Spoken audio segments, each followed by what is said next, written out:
Maswera sei muri yeZimbabwe vatete vadzoka nechirongwa. Muzoona nhasi tine nyaya dzatinadzo. Nyaya yekutanga ndatumirwa nasisi vangu vanonzi Promise. Vati Promise. Nyaya iyi kai yandityisa. Vanditumira proof yezvinhu zvese. Asi tete, call me Promise. I'm a widowed mother of 3 girls. Ndinogara kuno kuSouth Africa. So zvakatanga ndichiri mwana wechikoro chaiye. Ndisingazivi kuti baba vangu nyakutumbura vakaromba kuMozambique. Ndaiva munhu anogara achirota zviri kuitika kana zvakaitika mudzinza. Saka baba vakazosvika pakunditi ndakangwarisa nenyaya iyi ndichibva ndatanga kurwara zvekutogara pawheelchair for 6 months. Tikazofamba secretly namai vangu tikazvibata kuti ndivo vaida kundiuraya, uye vaitogara vachitaura ndiripo kuti toda kukuviga pachuru icho. Asi nyaya yekuti ndiri mwana uye ndairwara handina kana kugona kupindura. Amai vangu vakazondinzvengesa usiku pamba ndikaendeswa kuchipatara. Mushure mekufamba ndikaudzwa kunzi enda kuchipatara ndinopora. Baba vakazviziva kuti ndozvakaitika, vakapopota kutadza kana kuuya kuzondiona kuchipatara kwacho kana kupa mai even cent, but vanotambira mari yechiwofeti. Ndakazonzwirawo tsitsi ndikatobhadharirwa mabills echipatara nesocial welfare ndikapora. It was 2009. Ndakatotadza kunyora kana form 4 pamusaka penyaya iyi. Pandakadzoka ndakazouya kuno kuSouth Africa ndokusangana nomwe murume tikafambidzana. Hapana akasvika kumusha kwemumwe, iye aingoti tichaenda kana nguva yakwana. Akatumira mari kumusha kwedu ikasvikira kuna sadombo wedu, akanozvireva kuti iye ndiye ani. Tikaita vana vedu 2. Date parakasvika rekuti tiende kumusha kwavo sekutaura kwake tapedza kurongedza, iye akangodonha ndokutofa. Ndobva ndatsvaka hama kana kuwana munhu tete. Ndakagara kusvika avigwa nestate muno muSouth Africa. After 7 years afa ndakazowana hama dzacho through social media. Tikaenda kumusha kwavo, to my surprise hama dzakati ave ne more than 15 years akafa. Tete ndakafenda kumukira kuhospital ndikaita hypertension nedepression. Zvese nanhasi ndiri kunwa 7 types of BP treatment. Ndatova murwere chaiye. BP yakatondikuvadza moyo wangu nemaziso. Kushandira vana vangu handichakwanisi. Maspecs andakambotenga kwaoptician ndakanonzi kuhospital hasiriyo, uye you made a mistake kutariswa maziso BP yakakwira, you need to purchase another one. Apa handishandi, I'm always in and out of hospital. Ndatambura tete. Let me attach proof pazasi. Saka baba vaisa proof yachona, script yemapiritsi, vaisa vatacha hypertension, vatacha zvinhu zvavo zvese nechitsapo chemapiritsi avanomwa. Saka vari kutsvakawo rubatsiro muri yeZimbabwe. Vari kuti kana pane anokwanisawo kuvabatsira, especially pane yemaglass, plus vanogara kuLimpopo. If there's anyone anogona kuvapawo mapeace job, guys, let's help each other. We are a family. Ndinokumbira kuti tibatsirane. Asi panyaya yacho yose ndatya kuti musi wekuti vaende kunobvisa maroro, musi wekuti vaende kumusha, murume wavo ndikubva angodona. Haya, ndatya nazvo. Handina kuzokwanisa kunyanya kubvunza mubvunzo because pavanditumira ndanda kutogeza. Saka handina kukwanisa kubvunza mubvunzo yakawanda, but I think I have to get back to her. Ndinyatsobvunza kuti saka chii chakanyatsoitika, munhu akangodona vakatsvaka hama kusvika munhu. Imagine kuti murume wako agare muchipatara mufiriji kusvika azovigwa nestate. It will be after how long? This is a very painful story. I'm very sorry, Sis Promise, on what you went through. This is very sad. I did not know. Ndandangotarisa kuzasi ndichiona nyaya yemaglass, but ndandisina kutarisa nyaya yacho yose. Ndarwadziwa zvechokwadi, ndabatikana. Kadai Mwari akunyaradza in a special way. Ndarwadziwa chaizvo. I'll get back to you as soon as possible. Regai tipinde munyaya yedu inotevera. Makadi ndiri mukadzi ane makore 32. Last year muna February bamunini vangu munin'ina wemurume akachaya akasiya mukadzi nevana 2. Murume wangu ndiye mukuru, saka ainzi Sara pavana. Ndakambopawo idea yekuti pavana ava dai tasheya nevamwe bamunini kuti mainini vakafirwa varegere kuremekwa. Vamwe bamunini havana kuramba, vanga vari willing kutora mwana 1, ini ndotora umwe, but mainini vakafirwa vakaramba nevana vavo. Vakabva vatama kwavaigara vakauya nevana kumba kwavatezvara, nanhasi varipo. Murume wangu anoshandira kuSA, saka dambudziko riripo, ari kutumira mainini mari inoita 3,000 rand every month. Mainini vatorelaxa cause vari kuwana mari. Murume wangu ndikada kumuudza kuti zvauri kuita zviri wrong, anoita hasha dzekutoda kundirova. Sometimes anopindura rafu yekuti vana vemunin'ina wangu havangatadzi kupinda chikoro, or else kana ndisiri happy nazvo I can pack my bags and go. Murume wangu anohora mari inoita 12,000 rand, saka aisinditumira 8,000, now akunditumira 5,000. Ndakamuti wai usingandipi mari yawaindipa before, ndosvitsa mari kuna mainini kana kuti ndovakavhira my expenses. Avo muna December takakonana nemurume atengera mainini grocery nembatya akaenda kunovapa, but inini haadi kuti ndinovapa. Ina handisi against kuchengeta vana baba munini, but ndiri against the way yaari kuhandla zvinhu, cause mainini vatorelaxa havo pamba pavatezvara. Handizivi kuti ndiri kutadza here, cause murume wangu ari kuita dzimwe hasha dzisinganzwisisiki. All right, this is a very, let me try to be wise today. Let me try to be very wise. So, murume ari kuti iye anotumira mainini direct 3,000. Maiguru vaisimbopiwa 8,000. Asi zvino maiguru vakupiwa 5,000. Mainini vopiwa 3,000. 8, 9, 10, 11, 12. Iye murume osara ne 4,000 kuno kujoni. Imi inokwana. Iye murume ndiye anoda kuendesa mari kunani? Kuna mainini. Kunosvitsa, haadi kuti maiguru vanosvitsa mari. Ndati let me try to be wise about this whole thing. This is a very difficult. Semudzimai wachona iwe unofila ose. Ndoda kuti kana kuri kuti baba vari kuona video iyi, tibalanzise nyaya. Handiti, bamukuru vari kufunga kuti vakapa mudzimai wavo pamwe haazosvitsi mari kwainofanira kuenda. Kana kuti, number 2, he lost his brother. So there is sympathy ende munhu ari kugriva. Handiti, there is sympathy ende munhu ari kugriva, ari kurasikirwa neyoung brother yake. Saka anoda kumeka sure kuti mari yasvika. It's a possibility. Number 3, ko hasha dzaanoita ndedzeyi? Sei kana zviri zvinhu zvekungobatsira kuti brother yako yakashaya, kana zvinhu zvekungobatsira wadi kungopa maiguru mari, maiguru vongonosvitsa. Sei pakuita sekuti mainini vari kutonza hai mimi relax ndinokuchengetai, ende ivo bamukuru vada kunosvitsa zvinhu. Right, ko sei tisingaperekedzani? Ndinoda kuperekedzani, ndinoona kuti mimi chimbotaura nyaya dzei. Zvinhu izvi kaizvi kana vakadoindosara pavana, munozafunga dzevarume. Munhu anenge agara achitongokuaya izvezvi ndiri maiguru kudai, munhu anenge achingokuaya, musi unofa murume, munhu akutoti tira kupinda pachibhebhi ichi. Ndozvandaa kutoona ini kuti ini ndiri kususpect. Guys, ndati let me be wise. Varume ndozava mafungiro avo, imi munoza mafungiro evarume. Ivo varume vari kuona pano munoza zvandiri kutaura. Sei bamukuru vari kuramba kupa mainini maiguru mari kuti vanosvitsa kuna mainini? Ende vakuchita hasha kuratidza kuti chii? Mukadzi wava akuvavhiringidza matiri. Ini chandingangotora kuna maiguru ndechekuti there's nothing that you can do. You cannot fight kahondo yausingawini because maiguru vari kuZimbabwe. Munhu ane mari murume. Maiguru akatumigwa 5,000, mainini watumigwa 3,000. Saka there's nothing that you can do. Asi maybe nyaya ingaigagwe pasi nevemumusha tiwe kuti vari kufungei. Pamwe ivo vemumusha ndo vari kutokurudzira kuti vanhu vadanane. Guys, handisi munhu anofungira. But hasha ndedzeyi? Hasha ndedzeyi? Alright, ngatipindei munyaya inotevera.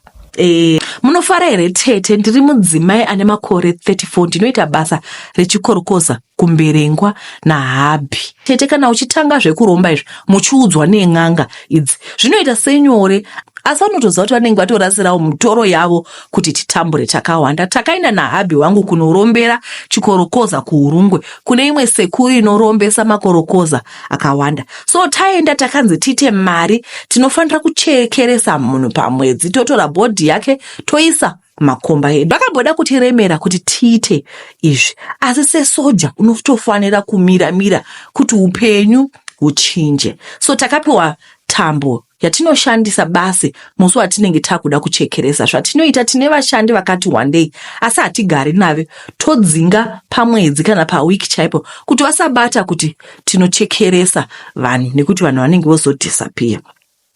So zvatinoita, tinoti kana mwedzi wapera tinoenda kune mushandi mumwe chete kumakomba, toswera tichishanda naye mugomba. Kana taakubuda, ini ndinotanga kubuda, murume wangu otevera. Panozopedzisira mushandi paya, panenge akuda kuti abude, tinobva tadonhedza dombo rinosvika kudonhedzera pasi, obva adonha mugomba, obva afa. Tinomuviga Bo nehama dzake, asi tinenge tichishandisa mushonga kuti aite seari mukofini, asi anenge asi mutumbi unenge uri kugomba. So takadya nyama yevanhu vakawanda tete, ende mari tinayo kwete yekufungidzira, asi hapana chisingaperi uye chinogara murima nekusingaperi. Takatanga kuona zvipoko. Tinobatsirwa kuchera gold nezvipoko tete, masikati machena. Kana mausiku ndipo pane basa tete, tave kubika chikafu chakawanda pamba nekuti zvipoko izvi zvinouya kumba zvodya. Vana pamwe nevandinogara navo vanotoshaya kuti chikafu chatinovati bikai chakawanda chinozopedzwa nei. Zvinhu zvaakuti shungurudza pamwe nekuita setiri kurwara njere. Takadzokera kun'anga yakati pamushonga wokukusha achiti hazviuyi, asi tete kubva musi iyoyo tinorohwa. Tichatosvike pamakomba ipapa, kana ani hake asiriswa anozama kumupinda anobva achitemwa nematombo. Now takatomira kuendako, asi zvinhu zvakaizviita semurume nemukadzi, asi murume hachabatiki pamba tete. Akanditiza kuti ndisare nedambudziko iri. Amene kwaari kuti ari kuitwawo sei. Pamagere akandisira ini zvese achinditi ndaida mari stereki, asi takati tichiwirirana. Ndinoda help tete, ndanetseka muviri wangu mavanga ekurohwa nekutemwa nezvipoko izvi.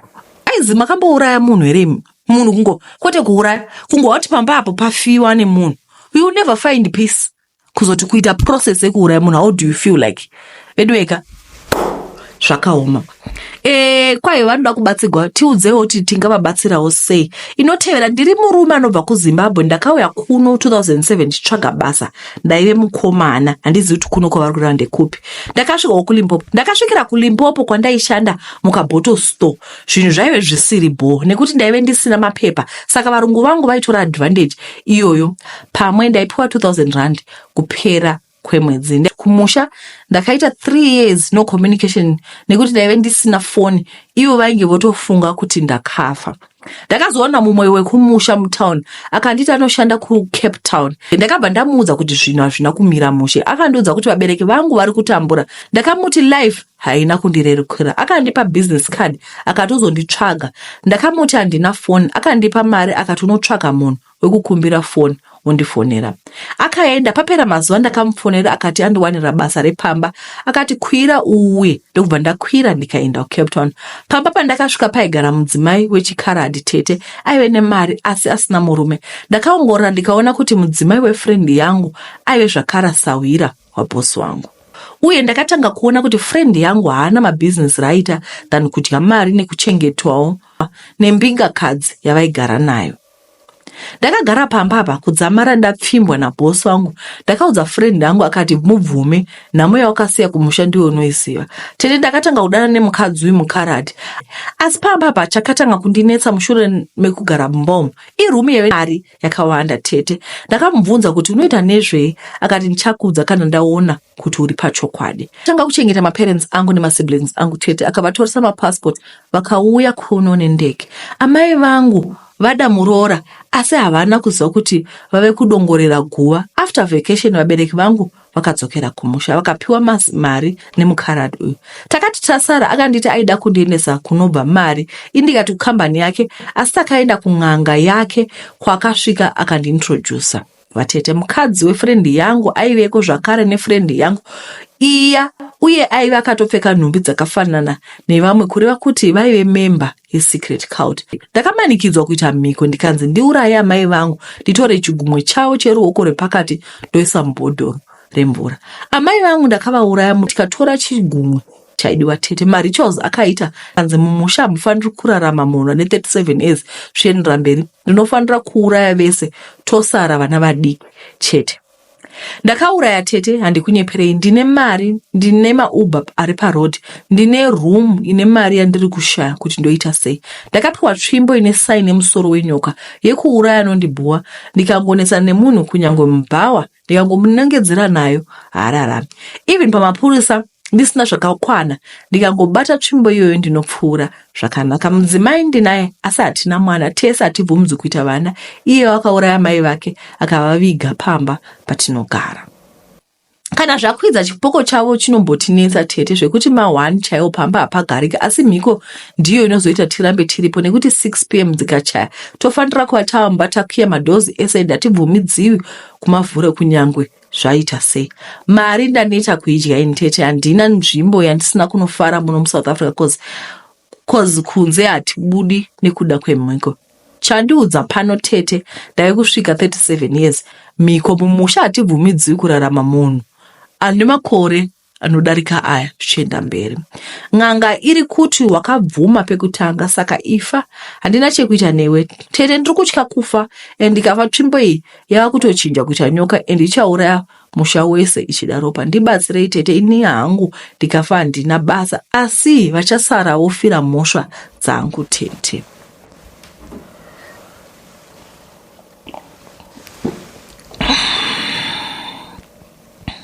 Anyway, zvakaoma. Vari kuti ivo ndo zvakaitika, vakapiwa mushonga nemudzimai wavo, vakasvika vakadana naye mukaradhi here, shamwari yebosi, shamwari yeshamwari yavo, something like that, vapinda muzvinhu izvi.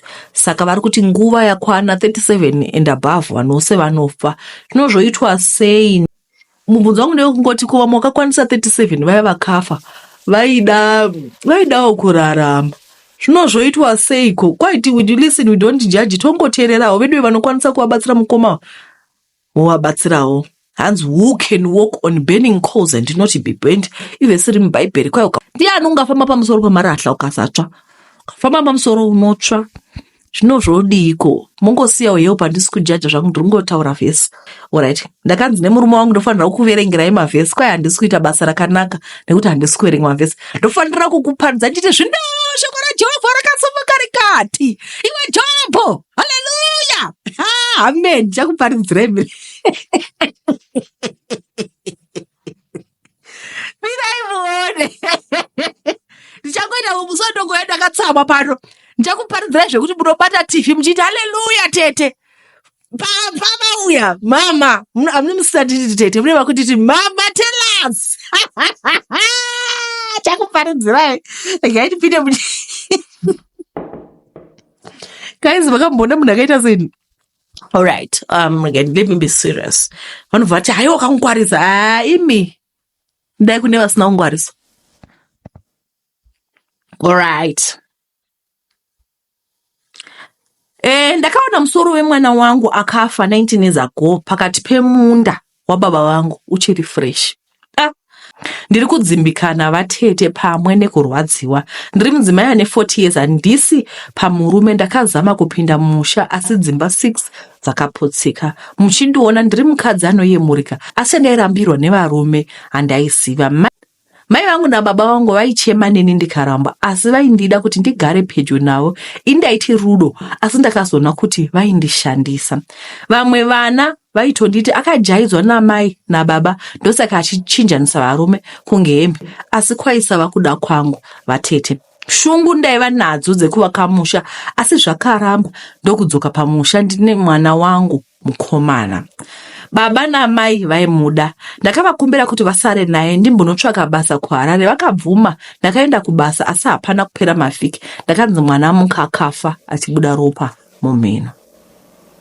Rufu rwemwana wangu rwakandigura ndikapera tariro. Ndakati ko Mwari vandisiyireiko? Asi vabereki vangu vakati gara pamusha, hapana chauchashandira. Pamusha pedu vabereki vangu vane mari yekurima, panorimwa uye kunyangwe kusina kunaya pamba panoita chibage every year chinoenda kuGMB. Ndakagara ndakuvabetsera hangu kurima, asi vaisada ndiende kuchechi. Vaiti vanhu vemachechi vamazuva ano vanokurombesa. Takati tagara, ndakazodanwa kuno kuHarare nebradha yangu. Mushure mekunge afamba akandibvunza kuti pamba chii chinoitika. Ndakamuti hapana chandinoona. Akandiendesa kumubatsiri tete, ndikanoudzwa mafiro emwana wangu ese. Ndakanzi mwana wangu ndiye anomuka achirima pamba pakati peusiku, uye ini ndinomutswa ndichibika porridge rezviyi ndichinodira pakavigwa musoro wemwana. Muprofita akatsanangura kuti hauroti here uri pakati pemunda pane muti wamunoita mumvuri mukaenda kumunda. Ensure ndairota ndiripo ndichidira porridge pasi. Ndakaudzwa kuti ndipo pane musoro wemwana wangu. Muprofita uyu akati handei kumusha kwenyu, asi musavaudza kuti tiri kuuya, tiri kuda kungosvika. Muprofita uyu akati tapinda mulaini remusha medu, akati chiregai kundiradza pamba penyu, ndichapaziva ndega. Akasvika pamusha pedu tete, akananga pamuti uri pakati pemunda, akati ndipei demo nditeme muti uyu kuti udone, then mozochera kusvika pamudzi muone musoro wemwana uripo. Baba vakamhanya vakakwira muti, vakati muti wangu musatema, hanzvadzi dzangu nehasha. Vakatema muti ndokudona. Uchidona, amai vakabva vadonawo, baba vachinyarara zvakare, vakatakura kuendesa kuchipatara kwavakanofira vese. Musoro wemwana ndakaona tete uchiri fresh, uri kubuda ropa pahuro. Ndinorwadziwa tete, ndinobatikana kuti why ndakabarwa nevabereki vaiva vasina moyo. Pese pandairamba vainditi zvichanaka vachiziva kuti ndivo. Ndinorwadziwa tete, ndinobatikana kuti why ndakabarwa nevabereki vaiva vasina moyo. Pese pandairambwa vainditi zvichanaka vachiziva kuti ndivo. Mubvunzo kune vedare anofanirwa kunzi sori ndiani? Ivo vanoti makauraya mwana wedu. Ko ini hama yavo haina kundiurayirawo here mwana wangu? Ndoita sei? Saka mubvunzo uri kuti sori toita kunani? Kwandiri here ndakafigwa nemwana wangu akavigwa pakati pemunda kana kuti kuhama? Because hama dziri kuti matiurayirawo hama yedu. Edweka, haya, zvakaoma.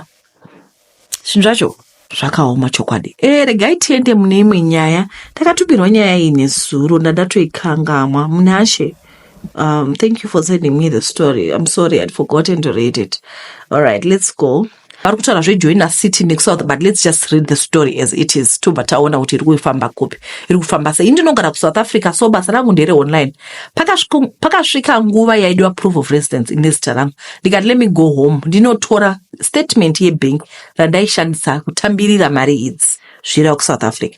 Ndakasvika kumba, ndikapinda mubank paJoina City, ndine power bank yangu maoko, phone ndiri mulaini. Kumashure kwangu kamira munhu aita kunge muIndia, but ane mukadzi wechikaradi. Murume uyu akanditi ndokumbirawo kuchajisa phone yangu 2 minutes, ndo mune information yandiri kuda mufoni imomo apa yadzima.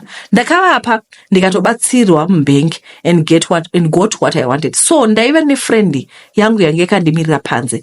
Ndapedzerwa baba vaya vakati phone yako unewo here setting yavaida, and inini handisi munhu anoziva zvemafoni. Ndakati I don't know, zvikanzi tione. Ndakatanga kutya kubirwa, but ndakavapa vakandidzosera. Ndichingoti bude mubank, message yakapinda zvikanzi I'm a prophet, I like you. Handina kupindura.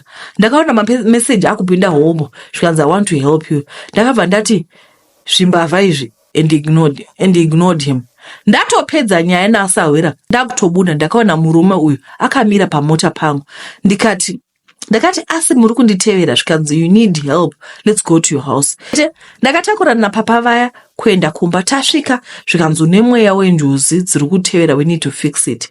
Manje inini ndiri wekwaJesu. Ndakavati I don't believe in that, budai muende. Vakabva vandibata ndokutanga kutora nendimi, but ndakavavhizura ndikavati budai. Ipapo vakabva vati chirarawo hako neni. Ndakaramba. Vakabuda vakaenda, but havana kumira kundifonera. Vakazoti umwe musi ndamutown ndokuvaona futi pane imwe salon iri opposite Joina. Vakati my sister, so I didn't want kuvanyadzisa. Nangu wati my brother, ndaitorukwa maline. Vakati kumuridzi wesalon uyu, mwana wamai vangu, muri mumupe zvaanoda. Ndakati no, don't worry, papa vatobhadhara. Day iroro ndaenda kubhindura kunoona munin'ina wangu. Ndanga ndane time ndisina kuona. Ndakapedza kurukwa. Ndakubuda papa vaive pamota pangu. Ndakavati maita basa. Ndakuenda zvikanzi ndisvitse pana 50th. I'll put petrol. Ndakazadzura mota ndokuvaendesa pavaida. Ndasvika paya. Ndakavati ndakumhanya, I'm going to bhindura. Zvinoita Satan, munin'ina wangu akabva afona. Vakabva vabvuta phone.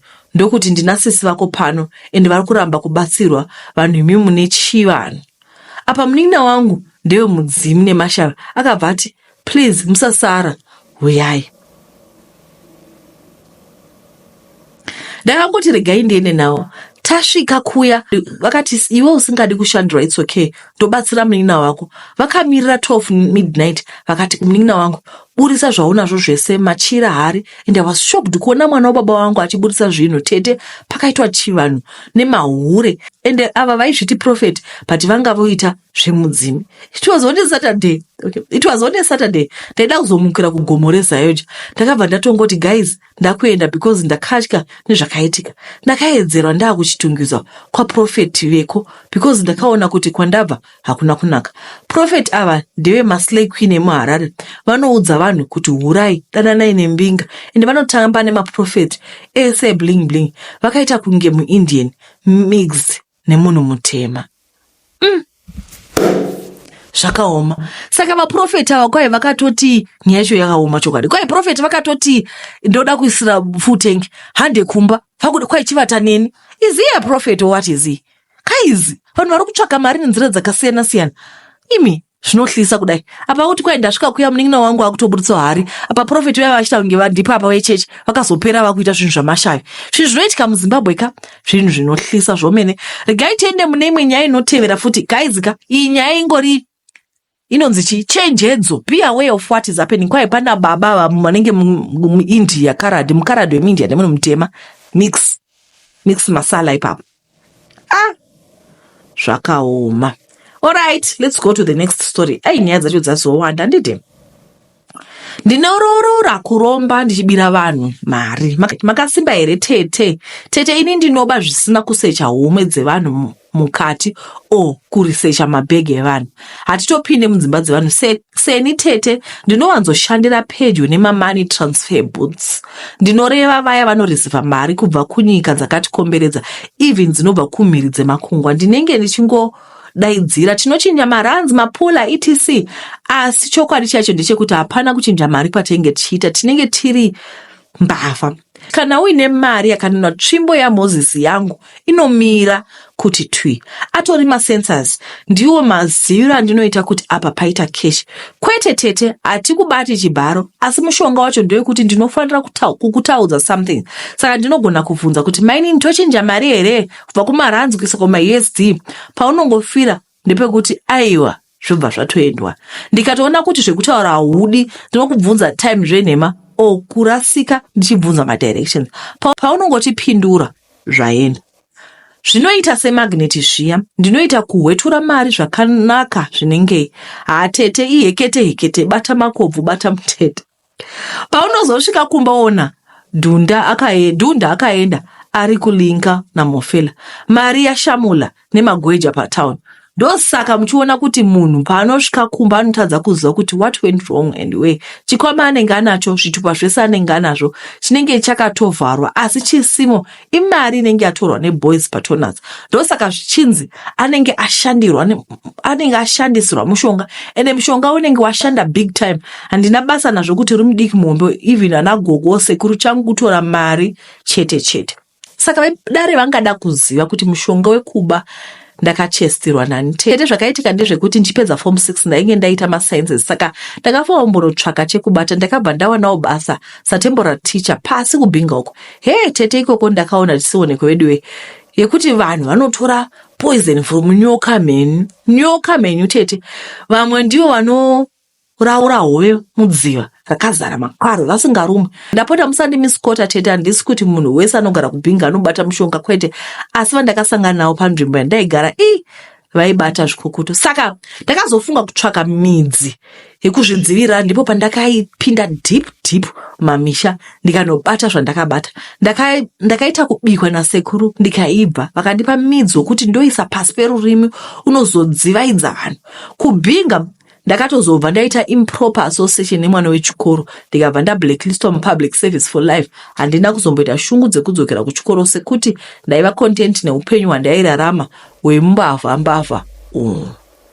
Mari ndinobata tete asi hapana kana chandinoita chine musoro. Ndinombozama kucha accounts ndichizama kubalansa. Ndinototadza kuziva kuti zvambofamba sei. Handina chisvinhu chandinoita chinobatika kungodzamba panzvimbo imwe chete ndichitendera muround but ndisingaoni exit yaro. Dzimweni dzenguva ndinombofunga kuti dzimwe pada ndiri kushandira sekuru vakandipa midzi yekurombera kuba, asiwo ndozoita mubvunzo wekuti ngenyiwo vasina chisvino chinobatika muupenyu hwavo, chero rukuku zvaro havatorina. So kuti mari dzandinomora ningadai ndiri Mbinga Light, asi zvese izvi hazvina kumeka sense. Kuti vandakabira vangadai vachinyunyuta zvinova zvinondipa munyama tete. Handichambozivi kuti ndodini ini, chero ndikada kuenda kuchikoro ndozoshandepi ndakatoitwa blacklist. Handichadi zvekuba izvi, asi zviri kunetsa kusiya kuita senge ndakatemberwa nyora kuita chakabaya chikachikokera chaiko. Ndodini?